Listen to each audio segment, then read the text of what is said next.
transgender job fair in Bangladesh. I would go for that. That's a waste of your money. $425,000 to help Indonesian coffee companies become more gender friendly. That's a real $500,000. $20,000 for LGBTQ individuals to vote in Honduras elections. $100,000 for a DEI survey in Ghana. As your law firms, I can assure you that they will never again exist.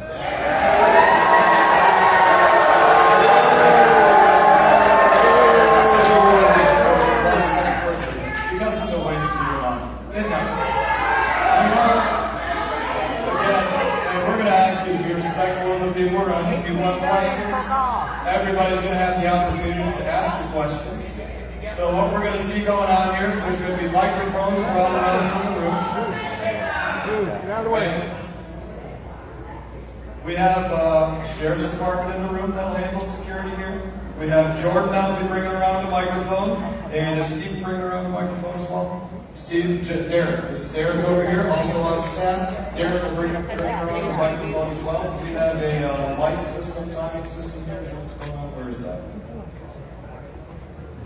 So you got about a minute and 30 seconds to say what you want or ask your question. After that minute and 30 seconds, we're going to go to somebody else, or I'm going to answer that question or whatever it is, because we want to get through everybody. And so in that, Jordan, do you have anything that you want to say about the system for people to ask questions? Hello? Yes, sir. So if you have a question, please raise your hand. We will come to you. We will maintain positive control of the mic for obvious reasons. You can ask your question, make your comment, and then the congressman can respond. All right.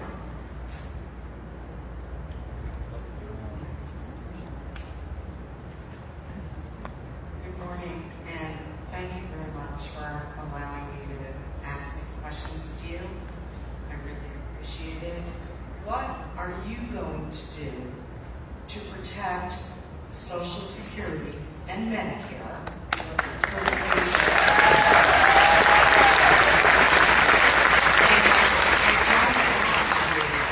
To mention fraud in your answer, if that's at all possible. Very good. Thank you for your question. I suspect a lot of people care about Social Security and Medicare, to include myself. So, number one, let's say this about Social Security and Medicare. No ifs, ands, or buts. It is not on the chopping block. There's no plans to cut it. There's no plans to eliminate it. There's no plans to Liar. Let me give you some statistics. Let me give you 100% statistic on that right now. My first race here to run for the United States House of Representatives was 2015-16 timeframe, elected in 2016. My first opponent at that time, Randy Perkins, Democratic opponent, that's what I'm talking about, not a primary opponent, said Brian Mast is going to cut Social Security and Medicare. Didn't happen. My next opponent after that, Lauren Mayer, said Brian Mast is going to cut Social Security and Medicare. Didn't happen. Next opponent after that, 2 years later, Pam Keith, Brian Mast is going to cut Social Security and Medicare. Didn't happen. And the two opponents after that, Brian Mast is going to cut Social Security and Medicare. Didn't happen. Why? Because it's not on the table. It's not going to happen. 100% of the time, Democrats go out there and say this is going to happen. And 100% of the time, it doesn't happen because it's not on the table. Now let's talk a little bit more about the specifics of these programs, Social Security and Medicare on top of that. So, number one, when you look at these programs, right, they're paid in by seniors for their entire life. I'm going to start with the Medicare side of this. The most dangerous thing, in my opinion, that you can do to Medicare, which is very literally what Democrats are putting forward, which is to have Medicare for all. To have individuals my age, 44 years old, that has not paid into Medicare until age 55 or 65 or whatever it might be, not paid into that for their entire life, now on those programs. When you water down those programs, you put those programs into substantial danger. Just like to make a comparison to something happened during the ACA, the Affordable Care Act. Some states expanded Medicaid, different than Medicare, right? Medicaid, and those states that expanded Medicaid are in very dire straits when it comes to finances in many cases, because they expanded it to people that it was not meant to serve, the most indigent, the most disabled. I have that. You can't water down And these I fucking programs work every without day. expecting to have effect on the financial stability of these programs. To go to the waste, fraud, and abuse that exists inside of Social Security. Boo! specifically. Liar, Some of the liar, statistics that have come out from DOGe, love DOGe, could be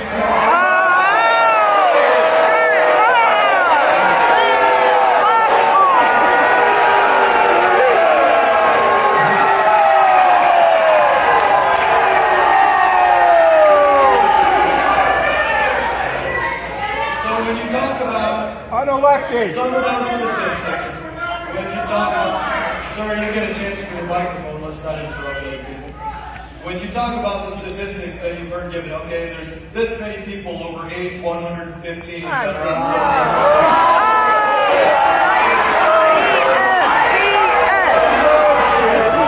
So those are important for a number of, that's very important for a number of different reasons, man. Why 115 is the age that was chosen is because 114 is the oldest living American. So that's why 115 is chosen.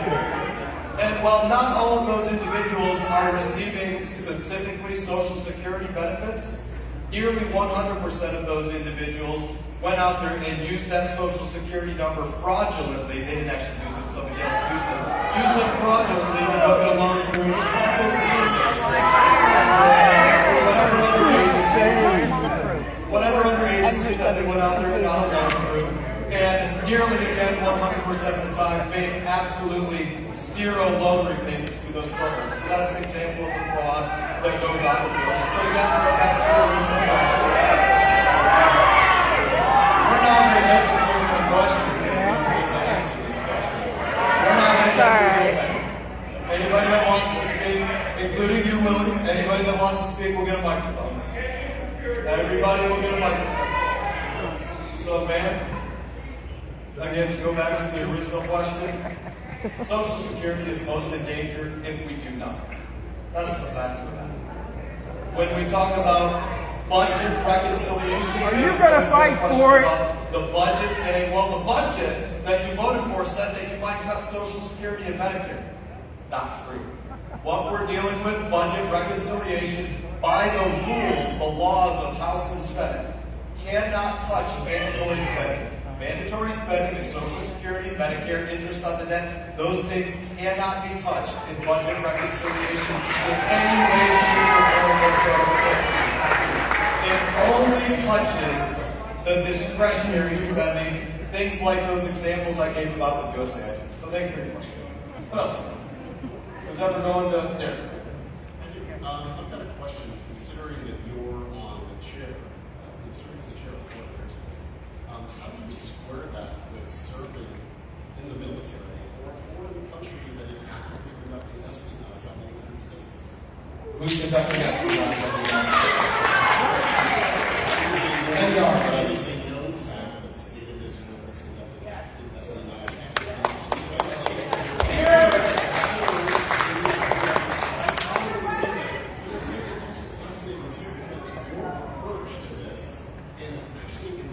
Can you start that last sentence again? Somebody was, I couldn't hear. So I find the ability for you to... Please stand up. Please stand up and address the question. Oh, Jesus.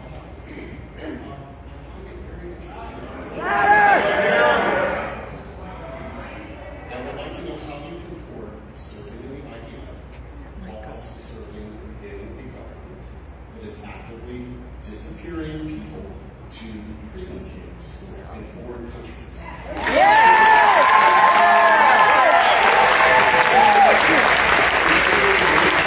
American. Of serving in a government and actively supporting a pseudo-autocrat, for lack of a better term, actively disappearing people into prison camps without due process. American. Do you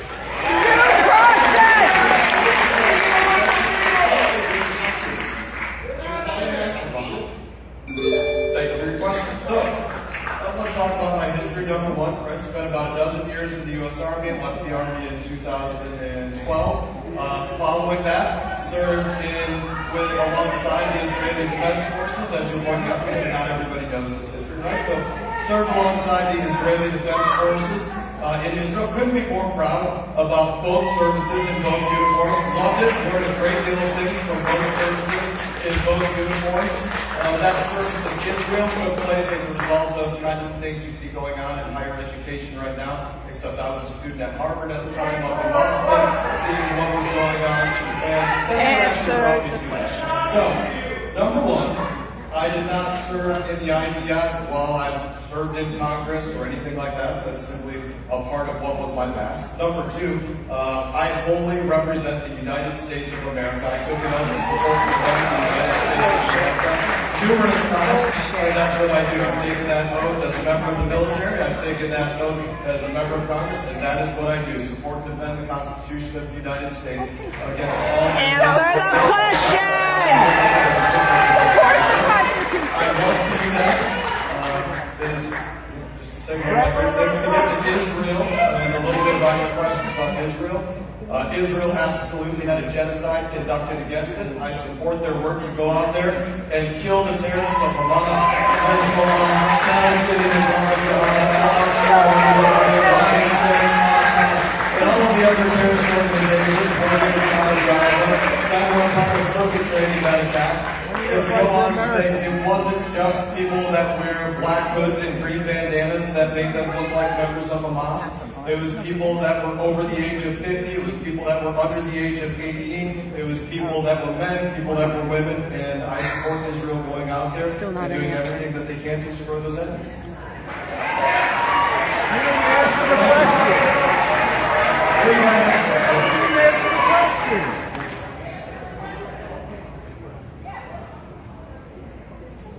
As of 1 year ago, the tonnage of American bombs dropped on Gaza by Israel surpassed the combined bomb tonnage dropped on Dresden, Hamburg, and London in World War II. That's resulted in over 80% of all buildings in Gaza being destroyed. A January 25th analysis concluded the death count in Gaza traumatic injury as of last October exceeding 70,000 people. One of the most graphic aspects of this genocide that continues to this day is child deaths. An estimated 40 Gazan children have been killed every day since October 7, 2023. That equates to more than 30 Gazan children being killed for every Israeli citizen who died on October 7. Overall, at least 60% of the Gazans killed since October 7 have been women, children, and the elderly. The overall estimated civilian death toll, including men, is over 80%. And that's only part of the story that you play a prominent role in. The Gaza Strip consists of about 150 square miles of land. That's 7% of the size of Palm Beach County.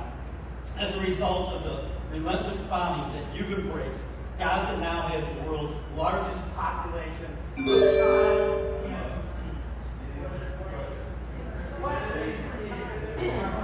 representative of the 21st District of Florida, or are you a puppet or instrument?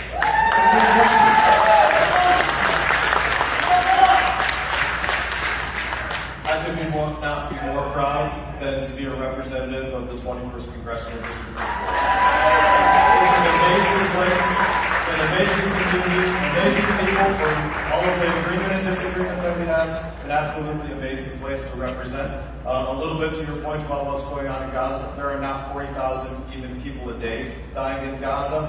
The numbers that come out of Gaza that you're referencing, 40. that's just simply not the truth. That's just simply not true. And Children. to speak about where you're getting your numbers, where these numbers come from are what's known as the Gaza Run Health Ministry, which is literally run by Hamas. And we see where Hamas and the Gaza Run Health Industry constantly goes out there, and I'll give you an example of one specific line. Maybe you remember something. This resulted in the, quote, International Day of Rage, quote unquote, where they said Israel fired a rocket into the Al-Aliyah hospital in Gaza. And then later the video came out, you know what, it wasn't Israel that fired a rocket, it was one of the many terrorist organizations, Palestinian Islamic Jihad, that fired a rocket. It went and swirled around in the sky and misfired. and it came down and hit a parking lot in there. But that's an example of just simply the way that they go out there and they say, oh, 500 people were killed in this Israel hospital bomb. Just simply not the truth at all. And constantly they are revising those numbers down and down and down and down because they're constantly lying about it. But I thank you for your comments about it. And thank you for coming today and asking a question. I appreciate it.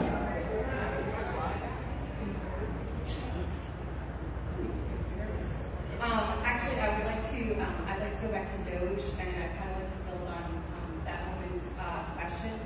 While you're stating that Social Security is not being cut, I think that there's no doubt that DOGe is making it incredibly difficult, especially for the older population.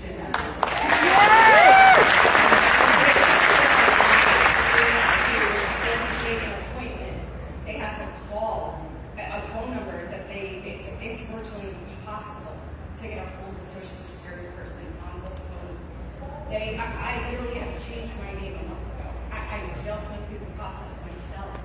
I can't imagine what a 70, 80, 90-year-old person had to go through if they had to get a hold of their money that they're relying on. But also, they're stripping their staff because they're saying, it's waste. Oh, yeah, they're not touching Social Security. And then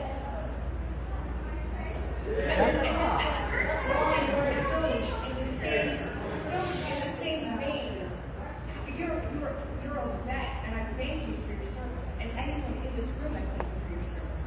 How do you justify taking money from veterans that need help?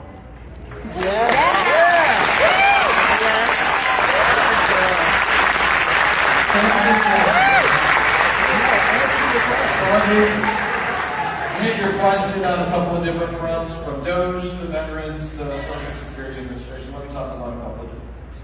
So, number one, let's talk about just funding the Department of Veterans Affairs. You go back within the last 30 days, there was something known in congressional terms as a CR, stands for Continuing Resolution. That's where you resolve to continue the appropriations of the past, appropriations being the funding of the government. That's what all those terms refer to. So this CR fully funded the Department of Veterans Affairs, fully funded Social Security, fully funded Medicare, as 3 examples right now. In the House of Representatives, every Republican voted on it, only 1 Democrat voted on it in the Senate. We thank Chuck Schumer for his assistance on it in the Senate. You don't hear me say that often, but thank you, Chuck Schumer, for working on that and getting it through the Senate, because it did fully fund the Department of Veterans Affairs and Social Security and Medicare, even though Democrats didn't want to participate in that. To go specifically to some of these other things, cuts inside of the VA, right? I'm going to talk about cuts that took place right now and cuts that took place in the last administration as well, and show you a little bit about both of them. So when Footnote, my dad died in 2020 while waiting for VA benefits while Trump was cutting those benefits. I don't have the exact number in front of me, but it was between 300,000 and 400,000 for people paid within the VA to monthly take care of minor, very minor website issues. That program was cut, and it's now gone to 1 or 2 individuals that work directly within the VA on their normal salary doing it, instead of people getting paid $300,000 plus a month. That was a waste of your dollars. They were doing very little work, and now you have a more accountable VA program. To give you one very specific example of a cut that has taken place in the VA. There's a very specific one right there. Now, to make a comparison about cuts actually to veterans health care, which is not what's taking place right now. By the way, I get all of my care from the Department of Veterans Affairs. I go inside of the West Palm Beach VA. I'm going to detour for one quick second and say we are very grateful to have our office back inside of the West Palm Beach VA. It was taken away during the Biden administration, and now we have that office back to go and serve veterans there. So thank you, Doug Collins, Secretary of the VA, for letting us go back in there. But what happened in the last administration, and why that matters right now to veterans health care? So there's something known as community care, or veterans being allowed to go out there and not have direct care inside of the VA medical center, but say, listen, there might be a dozen reasons I want to go somewhere else to be seen. Maybe I don't like how far I have to travel. I live in Fort Pierce. I don't like how far I have to travel down to the West Palm Beach VA. Maybe I don't like where I have to park there. Maybe I didn't like the medical provider. Whatever it is. You could have 1,000 reasons why you say you might want to go somewhere else. So, So under community care, you've got to say, okay, I'm going to look for a doctor in the community where I want to go, and I'll go see them. This was something that was put forward under the Trump administration and expanded drastically under the first Trump administration. When the Biden administration came in, they said, we're going to bring this to an end.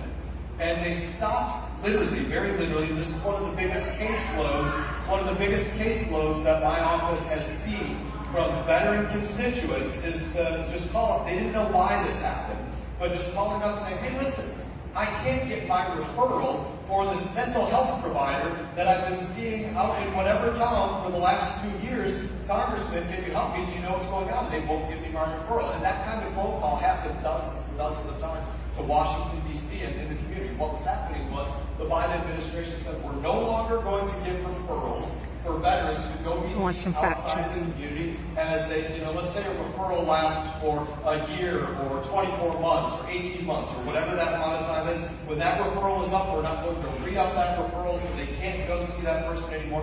And then they lose that opportunity to go see that doctor or person that they had that relationship. That's what taking away care from somebody actually looks like, and that's what took place. And why was that done? That was done really specifically as a kickback to VA unions to say we're going to get everybody inside of the VA proper instead of allowing them to go be seen outside of the VA. And the Veterans Affairs is about serving veterans, not about serving VA unions. So that's a little bit about what's going on in VA. I hope I hit your questions. What was the other question? Which specific jobs? I gave you an example of Veterans are and I gave a specific example of VA staff cuts. That would be an example of VA staff cuts, and that I gave you. You already had your turn with the microphone, sir. I gave you a specific example of VA staff cuts, that being one, right? There are other things. It's not doctors, it's not nurses. There are people that might have elected to say, hey, I want to take the early retirement that's offered there. People have the opportunity to choose to take an early retirement. But beyond that, it's these administrative places where there are problems taking place, and it was just too much money being spent for the wrong things.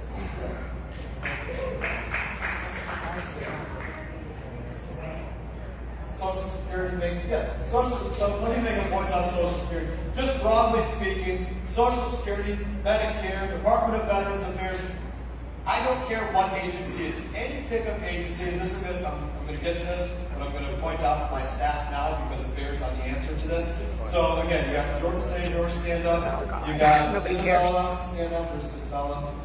Get on. You got Eddie, stand up. Where's Eddie? Eddie, stand up. You got Ross right here in front. We got Amy. Where's Amy Vogel? She's somewhere in the room here. We got Christian in back. Amy's over here against the wall. Angel's over here against the wall. We got Jake. Is Jake in the room? Jake's over here, fellow veteran, amputee. Madison. I don't think Madison is in here. She's pregnant. She's with a child right now. Anne Marie is right here. Anne Marie and Stephen Lake is in the room somewhere too right now. I don't know where he is. So myself, all of these staff, and others that are still in the offices in DC are right here. If you don't like that you have to wait more than one ring on the phone for the IRS or the Social Security Administration or whoever it is that you need to reach out to and contact, whoever it might be, call my office and we will get them on the phone for you. We will say, what time would you like to speak to them? What day is convenient for you? Okay, you want to speak to them this day, this time? Let me work to set up it, and we will get that set up for any single one of you. I don't care. Next question. We will get that set up for you, myself and my staff, and make the most convenient possible situation for you to get somebody on the phone. And I can tell you, I get that it's a pain in the tail too to contact. Take a question. Because even when our offices try to contact these agencies, sometimes they don't pick up the phone right away for us. Jordan, what you got? Hi, Brian. It's Chip Block. I can't quite see you with the lights. Is how you doing, Chip? Good. How are you doing? Very well, sir. As a founder of the Vietnam Veterans of America, I too am very concerned about the VA. You've been a tremendous champion for veterans in Congress, and I hope you're watching this like a hawk to make sure that veteran services are not in disrepair or interrupted, number one. Number two, your work on water. You and I have worked together on fighting for cleaning up Waco and for ensuring that the discharges to the St. Lucie and the Caloosahatchee and all the way down to our Lake Worth Lagoon are minimized or eliminated. I hope you can use your position as chairman of the Foreign Affairs Committee to continue that work and bring the Army Corps to heel in terms of the interests of this district. And Big sugar the money. third thing I'd like to say is God bless you for your support of Israel. Thank you. It's not a question. Next. Well, Chip, thank you for your service. Next. For every one of our veterans in our room. Again, I don't care where you are on the political aisle. I love you. You are my brothers, my sisters in arms. I love you to the bottom of my heart. Could not thank each and every one of you enough for your service, whenever your service was, wartime or peace. Just absolutely nothing that I wouldn't do. Love you. Chip, to your conversations about the overlap between being Foreign Affairs Chairman and water, which are largely two different fights, but it brings up an interesting point to the question that I'll make, a point that I'll make briefly. It's just simply saying, when you go into Washington, I go into Washington, D.C., let's say on a Monday morning, one of the first meetings that I have every morning is a different meeting than what I had previously when I was not chairman of the Foreign Affairs Committee, or what you would call a rank and file member. There's a chairman of each of the dozen committees: Ways and Means, Veterans Affairs, Energy and Commerce, Science, Space Technology, Foreign Affairs, Transportation, Infrastructure, things like that, right? There's a chairman of each and every committee. And we get together with the speaker, the leader, the majority leader, the whip, and all of the chairmen, and we have a meeting at the very beginning of each and every week. So the point that I'm making very simply is, yes, there is an opportunity to sit at a smaller table to deal with the issues that we deal with as a country or a community or anything else, and it does create a better opportunity to advocate for the community, being chairman on any issue, even though I am chairman of foreign affairs related issues. So to that point, let me talk a little bit just briefly, because you brought up water, on some of the things on water. The truth of the matter is, the two most substantial pieces of legislation that I'm most proud about are two things that we worked on. One, to create a reservoir south of Lake Okeechobee, to take water out of Lake Okeechobee, store the water, clean the water, and then send the water to where it actually belongs, which is the Florida Everglades. President Trump was our partner on that, signed that into law. Thank you, President Trump. Number two, a bill to rewrite, and these bills went through something known in the Transportation and Infrastructure Committee as the Water Resources Development Act. That's where I'll take smaller bills that I write and roll them into this really large piece of legislation that deals with all things U.S. Army Corps of Engineers nationwide. The second bill that I'm most proud about is this bill to say, hey, there's a book that's about this thick, a 3-ring binder, maybe even thicker, that deals with all things Lake Okeechobee. Where the water is sent, when it's sent, how it's sent, in what volumes, what time of year, what about toxicology conditions in it, you name it. We wrote a law saying, hey, you have to, Corps of Engineers, you have to rewrite that book, because that book is screwing our community, it's screwing the west coast of Florida, what you're doing. And so we need to rewrite this, and rewrite it needs to be done in a much better and fair way, recognizing the impacts that it's having on our community.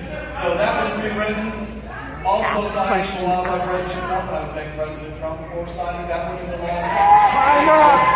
Ask the question. Big sugar money.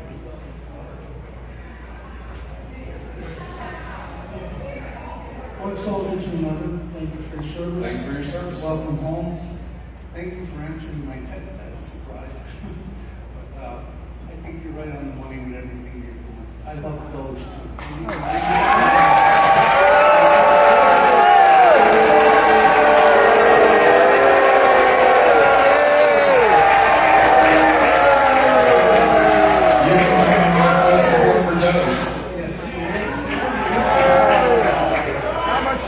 Tax the rich. Certain people in the VA forgot who that house was built for. It was built for people like me and you, not for them to come and have a cushy job, show up one day a week and work 4 days a week and go home. And just deny us everything that we earned. We didn't ask for anything, we earned it.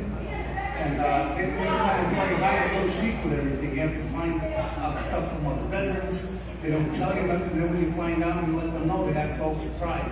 But they knew the information from the beginning. It's just, it really needs to be cleaned up. I go in there and I tell them, Elon's coming.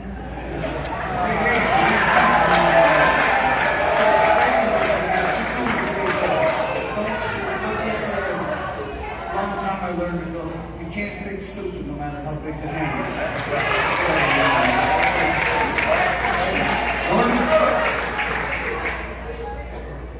Good morning, Congressman. Thank you for showing up here. I want to bring us to talking about the economy. As A little bit louder, sir. I couldn't quite hear you. Okay, thank you. So I want to talk a little bit about the economy and get your take on this. As a retiree, I just saw 20% of my net worth fall as a result of tariff on, tariff off, tariff on again, tariff off. I'm having a hard time struggling with that and knowing what the end game is. You know, there's a lot of movement. We know that the stocks go up and down. That's fine. We can deal with that. But these huge takes on things are driving all of us crazy. All of the experts are still struggling with knowing where is this going. We know that tariffs generally bring more costs to us, not to the countries. So please, can Congress do something to hold off on the volatility Stand up that's to coming Trump. from the administration? So thank you for your question on tariffs. Where is it going once again? You want free trade, right? Thank you. You want free trade. So to give you specifics on why tariffs are going in the way that they are, I can give you specifics in agriculture, I can give you specifics in manufacturing. In the last year, the United States of America imported roughly 800,000 vehicles from the EU. EU imported roughly 150,000 automobiles from the United States of America. That's a trade imbalance, and that's a direct result of what they do with tariffs. To give you one specific example, if you took a Tahoe at the most basic sticker price in the United States of America, Tahoe $59,000, Norway $100,000. That would be an example of where their tariff countries. Nobody in Norway buys a Tahoe because of the taxes that are put on. No, because they're all elected people. To Japan, to talk about what Japan is doing, Japan might not specifically put a tariff on a vehicle, but what Japan will do is they'll go out there and just say, okay, you're a U.S. automobile dealership, we're not going to sell you land. You might not tax the vehicles, but we're not going to sell you land, so you can't build a dealership, so essentially you can't sell those vehicles in Japan. God, nobody cares. So this is an example of where there is not free trade, where those European and Asian countries are taking advantage of the United States of America, not allowing our goods to be sold there, and in turn selling all of their goods here. That's coming to an end. That will change. They are no longer going to have this drift off of the United States of America, where their goods come in here, but our goods are not allowed to be sold there. Whether it's agricultural products, India has a 100% tariff on all of our agricultural products, whereas we had a 10% tariff. Japan had I want to say 300% tariff on rice, U.S. grown rice going into Japan. That's not a fair tariff. The list goes on and on. Canada, I want to say 100 to 300% tariff on U.S. dairy. Bullshit! Bullshit! These are all very specific examples of where there is not free trade. That's bullshit! And what we're going to get to is free trade for the United States of America.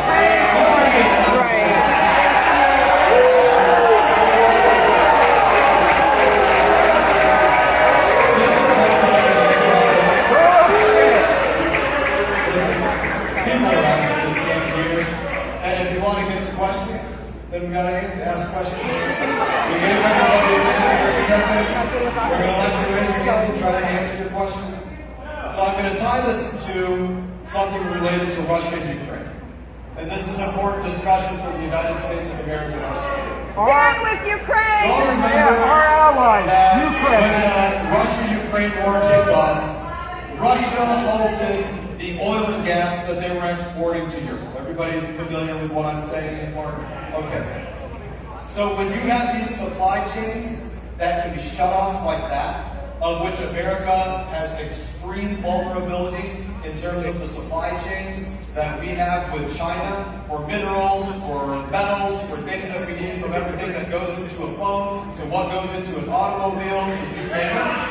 We have extreme vulnerabilities. And the president is working to make sure that we address those vulnerabilities. So that we don't get into the situation that you're right. Thank you for your questions. Walk out! Walk out!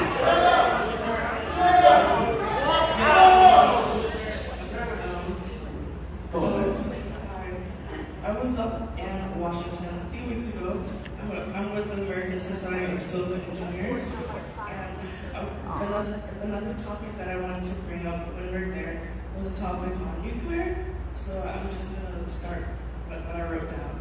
It says, as of right now, there are permanent radioactive wastes being stored at sites that were not designed or built for the long-term or permanent storage.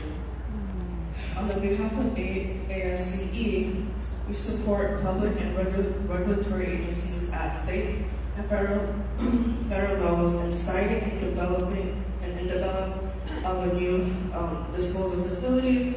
We also support the improvement of existing storage and disposal that securely meet the needs of the government and the industry. And we also support public agencies in promoting research to be able to recycle these radioactive wastes. So I would like to know your thoughts. Thank you for being here. Thank you for your question. One of the agencies that I worked for when I left the military was, or as I was exiting the military, I was quite out of the military, yet the National Nuclear Security Administration, a part of the Department of Energy. So it's something that I am pretty familiar with. And when you talk about the storage of nuclear waste, I think probably the biggest thing to bring up is that there was a storage facility designed out in Nevada, in some mountain in Nevada somewhere. I couldn't point to exactly where it is because I've never actually been there, specifically to store that waste. For whatever reason, all of the politics in Nevada, though they wanted it built at one point, decided that they actually didn't want to use it when time came to use it. Maybe it was the senators out there, maybe it was something else. But there are facilities built to store spent nuclear fuel rods, things that go in like the St. Lucie nuclear power plant, stuff like that, that are not being utilized, number one. Number two, a lot of other countries actually recycle their nuclear fuel and use it again and use it again. I can't tell you how many times they use it, but let's just say they use it more than once after they get it to a point that it can be usable again. The United States of America does not do that, and I would say that would be another good example of where you can certainly help our energy industry or costs of energy in different places by getting to programs where we start to recycle that nuclear fuel, use it again, and not just have to put it in storage where someone might not. Thank you for the question.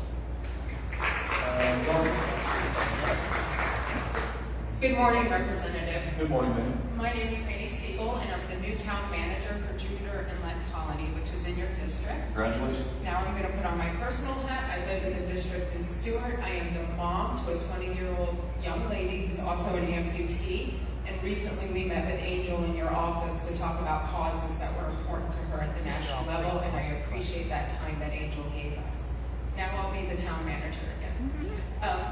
In the past year and a half, as you know, we had a catastrophic beach erosion event in the town, and it's very important to the town. It's one of our highest strategic priorities to make sure that we are proactively pursuing studies as well as funding for beach erosion, and I just want to put that on your radar as you go through Washington, anything related to FEMA or the environment, to remember our geographic uniqueness, especially in Jupiter Inlet Colony, and also share with you that in October 2024, sponsored by Commissioner Sharon Seagren, who is also here today, we passed Resolution 2024-07, which opposed any redevelopment of Jonathan Dickinson Park. Yeah. And protecting the Loxahatchee River watershed. And I know it is a state park, and it's not necessarily in your wheelhouse, but we do know that behind the scenes you spoke to former Mayor Chip Block, and that you are supportive of our work, and I just want to thank you. Thank you, ma'am. The Jonathan Dickinson State Park was a great example of the entire community coming out, working together. I can tell you, I could have stood on the side of the road by myself for days and weeks and months. Wouldn't have done anything without the community being out there and really working together. So couldn't thank the whole community as enough. As it relates to FEMA, it's a good opportunity to talk about FEMA and changes in FEMA and why changes in FEMA. Why will FEMA not look like what it's looked like in the past and probably not fall under the heading of FEMA any further? Because they were burning up your money. Let's give some specific examples of where FEMA was burning up your money. FEMA, who is meant to help you when there's a tornado or a hurricane or a flood or something as an American citizen, it's meant to help you. FEMA spent $101.5 billion on illegal immigrants, giving them money back. Oh my God! Bullshit! Bullshit! I would boo that your dollars were going to pay for the lodging of illegal immigrants in New York City luxury hotel rooms, sir. It is a terrible thing, and I would say it's absolute BS that they were using your dollars to house illegal immigrants in luxury hotels. So it's too bad that they were doing that. Very sad that they were doing that, because it's not helping Americans. So why are there changes from FEMA? Because of the way that they were burning up your dollars before we talk about our tax debt. I think I'm walking out too. I can't take any more of this.